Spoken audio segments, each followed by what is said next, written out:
Hello, friends. Welcome to Creative Medicine. In this lecture, we will learn about Management of ovarian hyperstimulatory syndrome. Dopamine agonist decreases the vascular endothelial growth factor.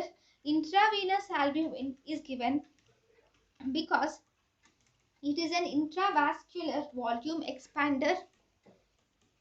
Symptomatic treatment is done depending on the organ involvement.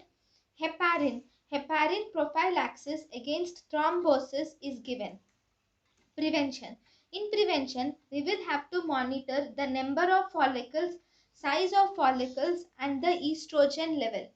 Costing is done.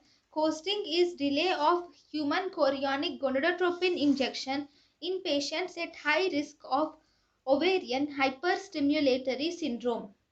Gonadotropin releasing hormone antagonists are given to decrease the size and number of follicles.